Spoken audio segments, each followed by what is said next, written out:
Hello à tous, j'espère que vous allez bien. Ça fait longtemps que je n'ai pas fait de live sur mon petit Insta. Et du coup, je m'étais dit, allez, pourquoi pas, plutôt qu'une publication comme d'habitude, faire un live. Sait-on jamais s'il y a des gens qui veulent se connecter et venir me parler dans les commentaires. C'est avec grand plaisir.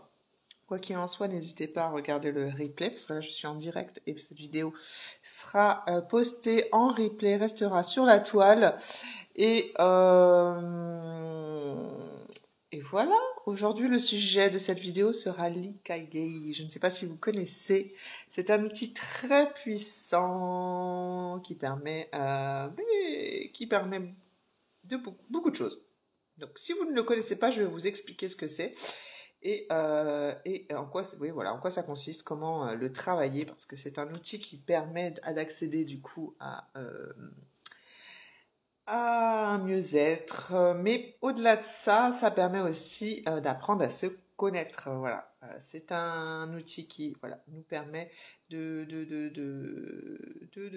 voilà, oui, de t'apprendre à se connaître, à mieux se connaître, à se trouver un but, bref. C'est quelque chose que vous pouvez tout à fait travailler sur plusieurs fois. Bref, c'est un outil euh, qui vous sera d'une grande utilité. Ikigai, pour ceux qui ne connaissent pas cet outil, à la base, ça vient du Japon, ça date du XIVe siècle. Il est apparu en fait pour la première fois sur l'île d'Okinawa. Et le mot Ikigai, en gros, ça veut dire plusieurs choses, parce que si vous le décomposez, il y a Iki qui signifie vivre, et par Gai qui signifie raison. Donc c'est trouver sa raison de vivre concrètement. Donc, ou sa raison d'être. Voilà, on pourrait le traduire de cette manière-là. Et ça a été créé tout premièrement dans le but voilà, de donner une raison pour laquelle nous nous levons chaque matin. Donc quel est notre but, quelle est notre mission et voilà, ce qui nous fait dire que notre vie vaut la peine d'être vécue.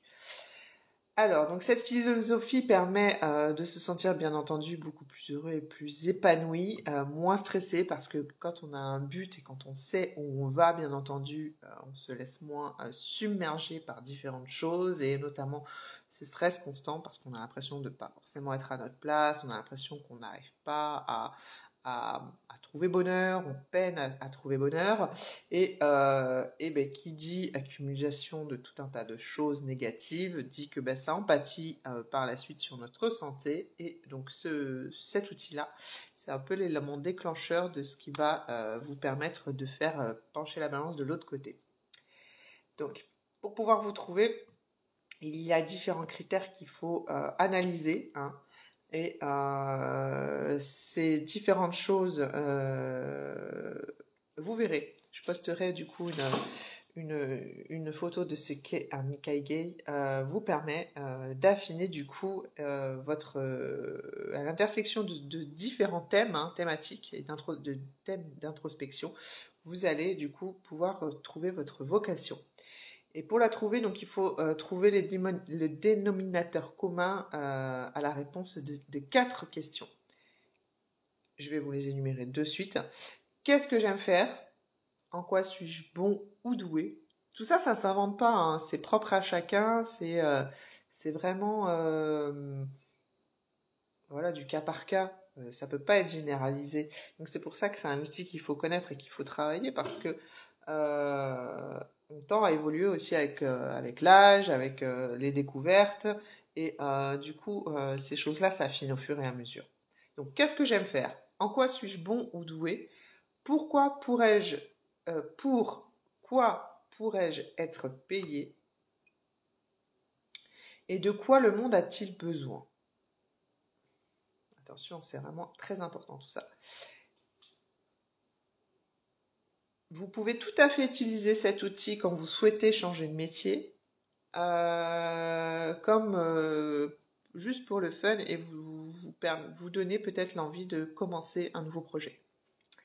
Voilà, donc à chacun son Ikigai, à chacun sa raison d'être. Souvent, on est en mode automatique. parce qu'on a appris à comment dire, répondre à des ordres.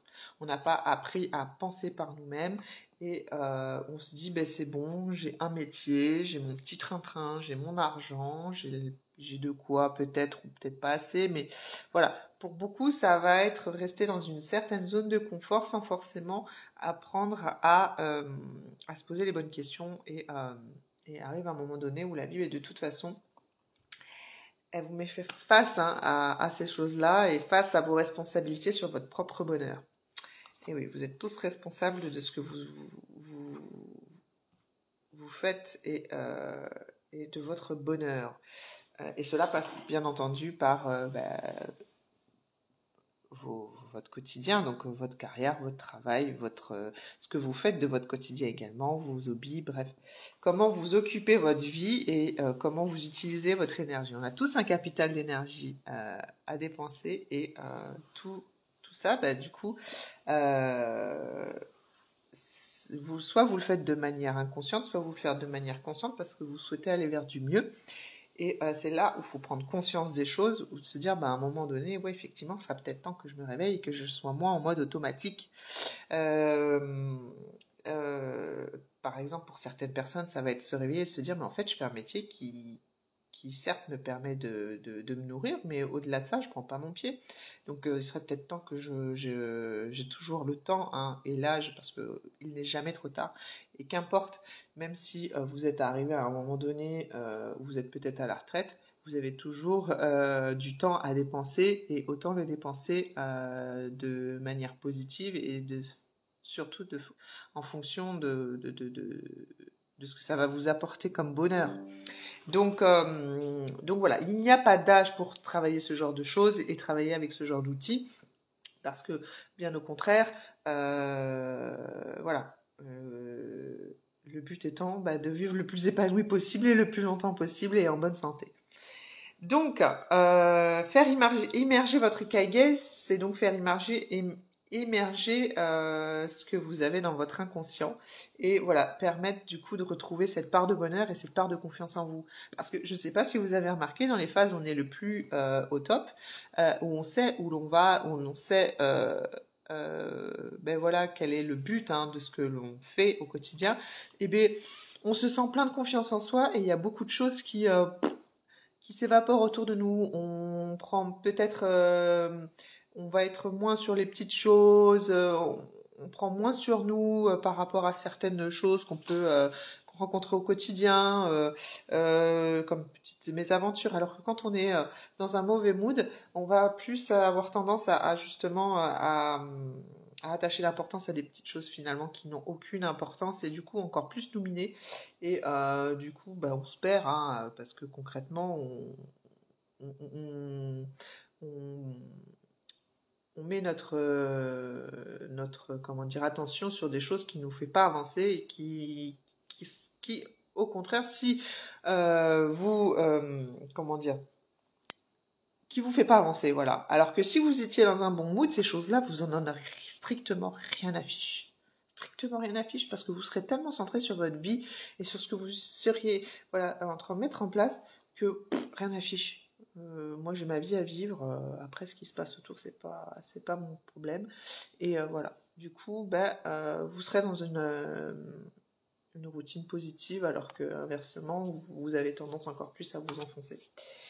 Et donc, vivre selon son Ikigai, c'est apprendre à voir son quotidien sous un regard nouveau. C'est exactement ce que je viens de vous dire. Trouver son Ikigai, ça permet de donner du sens à sa vie, ça permet de trouver une source d'énergie et une source d'ancrage. C'est exactement ce que je viens de vous dire avec des termes différents.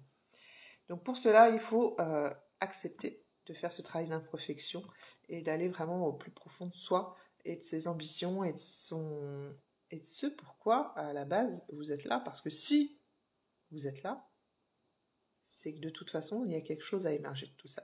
Vous avez votre propre caractère, vous avez vos propres, comment on appelle ça, passion, et toute passion est légitime, tout est légitime. Et encore faut-il que vous acceptiez d'être qui vous êtes, parce que souvent c'est des personnes qui n'acceptent pas parce que ils vont écouter les on-dit, parce que les parents ont dit que de faire ça c'était pas bien, parce que eux ont leur schéma de pensée et qu'aujourd'hui c'est plus le cas. Et eux ils pensent avec 15 ans, 20 ans, 30 ans en arrière, alors que nous aujourd'hui on a un regard neuf sur la situation. Par exemple, travailler via les réseaux sociaux, énormément de personnes encore aujourd'hui qui ont un avis négatif sur le sujet parce qu'ils se font un monde et ils ont plein de peur. Et bref, comme se montrer au regard des autres, se montrer à des milliers de personnes parfois, ça fait peur. Ça fait peur parce que y a des gens derrière et des fois on se fait tout un pataquès alors que concrètement il n'y a aucune crainte à avoir. Bref, donc ça va vous permettre d'avoir un regard neuf sur la situation et de pouvoir justement évoluer avec votre temps. Je l'ai encore dit dans certaines de mes publications dernièrement, il faut savoir évoluer avec son temps. Et les personnes, par exemple, qui n'acceptent pas tout ce qui va être réseaux sociaux, ordinateurs, bref. Après, je peux comprendre qu'il y a l'âge qui fait que des fois, c'est compliqué aussi de se mettre à la page, mais sans forcément dénigrer les choses. Voilà, on peut ne pas avoir un attrait à ça. On est d'accord. Après, moi, je connais des personnes qui, à 60 ans, se mettent à l'ordinateur et prennent leur pied parce que, ils font ça dans un état d'esprit positif et c'est purement, pour trouver satisfaction à utiliser l'outil. Après, s'il y a d'autres personnes qui voient ça d'un avis plutôt pessimiste et du coup négatif, forcément c'est pas des gens qui vont avoir du coup une belle comment dire, un bon avis à donner là sur le sujet. Bref, voilà. Donc revenons en soi à l'ikigai, l'outil pour trouver son ikigai. En fait, ça c'est sous forme de diagramme qui c'est comme une espèce de rosace. Et quand vous remplissez du coup ces cercles avec les questions que je vous ai énumérées tout à l'heure,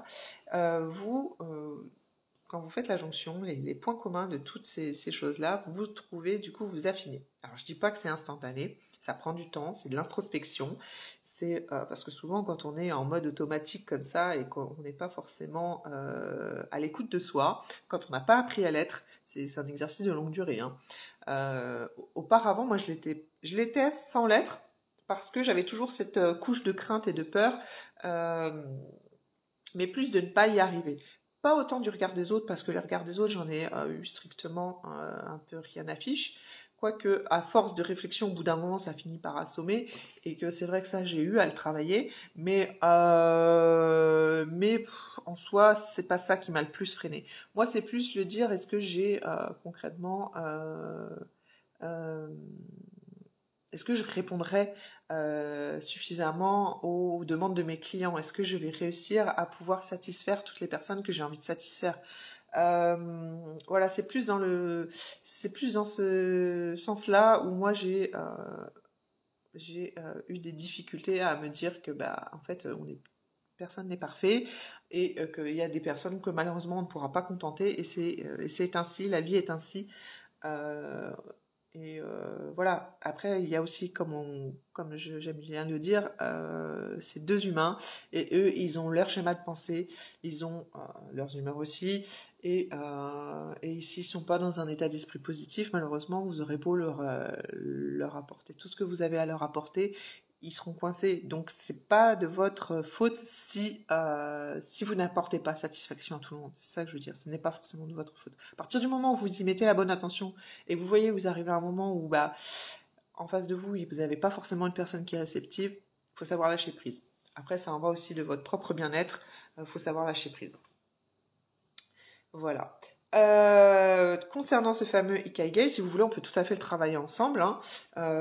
C'est pour ça que je vous dis, c'est un long travail d'introspection et il y a des personnes qui arrivent très bien à le travailler eux-mêmes. Il y a des personnes qui, bonjour, je viens de voir les commentaires, des personnes qui ont besoin d'être accompagnées dans leur réflexion parce que voilà, ils sont tellement pris par cet automatisme et par ces on dit que d'autres leur ont ces idées que d'autres leur ont données sur ce qu'était la vie et concrètement, voilà, ce sont des personnes qui se seront perdues, hein, et donc du coup là vous allez peut-être forcément avoir besoin d'introspection et c'est un travail qui va être beaucoup plus long. Donc n'hésitez pas, n'hésitez pas. Voilà, on peut tout à fait travailler ça en séance coaching et trouver matière à vous aider à trouver votre raison, hein. Vous n'êtes pas venu sur Terre pour rien et vous êtes venu certes avec un lot de difficultés, on a tous notre lot de difficultés à surmonter. Il faut savoir que si la vie nous met des épreuves, c'est que nous avons la force de pouvoir les surmonter et on a les épaules pour. On a tous les épaules pour. Après, c'est vrai que des fois c'est dur, des fois on a besoin d'aide, c'est là où il faut accepter d'avoir de l'aide. Mais voilà. Aujourd'hui, on a de fabuleux outils pour pouvoir se trouver et un jour se dire ouais, en fait, j'ai le droit aussi à mon bonheur et pas forcément de régir selon les croyances de un tel ou un tel. Moi aussi, j'ai le droit j'ai toujours voulu faire ça, mais j'ai jamais osé parce que mes parents ont dit que. Ou parce que tout mon entourage ne veut pas me soutenir. Malheureusement, même dans n'importe quel projet, ce que je viens de vous dire, vous allez avoir votre lot de difficultés. Et justement, ces difficultés, elles sont là pour que vous acceptiez de grandir. Pour que vous passiez au-dessus de ces difficultés qui, au début, paraissent insurmontables, mais avec le temps, vous vous dites, mais en fait, c'était juste ça et je m'en suis fait une montagne. Vous n'allez pas forcément avoir un entourage qui va vous pousser. Vous n'allez pas forcément avoir un entourage qui va qui va avoir un œil positif sur ce que vous souhaitez mettre en place. Mais faites-le. Faites-le quand même. Vous verrez que vous allez grandir de tout ça. Et même si au début c'est compliqué, vous vous rendrez compte que finalement, il y a juste à faire. Et les personnes qui vous aiment, de toute façon, finiront par comprendre que, ouais, effectivement, vous avez bien fait de vous écouter parce qu'ils vont vous voir heureux et ils seront heureux de vous voir heureux. Après, les personnes, malheureusement, qui ne sont pas heureux de vous voir heureux, n'ont rien à faire dans votre vie. Et c'est là où, quand on pense à soi, on voit qu'il y a un tri qui se fait et ça se fait automatiquement. En fait, vous n'avez pas concrètement à y mettre d'intention. Les choses se font d'elles-mêmes. Et vous verrez qu'en vous écoutant, vous allez vous ouvrir à différents univers, à un autre univers, peut-être un univers que vous n'avez pas osé jusqu'à présent découvrir et aller. Et vous allez découvrir d'autres personnes et vous allez vous sentir encore plus heureux parce que vous serez entouré des personnes qui seront les personnes qui auront les mêmes ambitions que vous et du coup, vous serez dans un état d'esprit encore plus positif.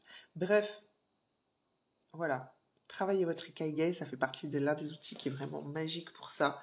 Et vous verrez que vous vous sentirez que mieux par la suite. Je vous mets quand même un petit descriptif de tout ça et une petite photo. Et voilà. Si vous y arrivez à travailler ça de votre côté, c'est super. Sinon, n'hésitez pas. J'espère que cette vidéo vous a plu. En tout cas, c'est un grand plaisir pour moi de pouvoir faire des petits lives et de vous parler en MP. Donc, si vous avez des questions, n'hésitez pas non plus. Et puis, à tout vite. Ciao, ciao!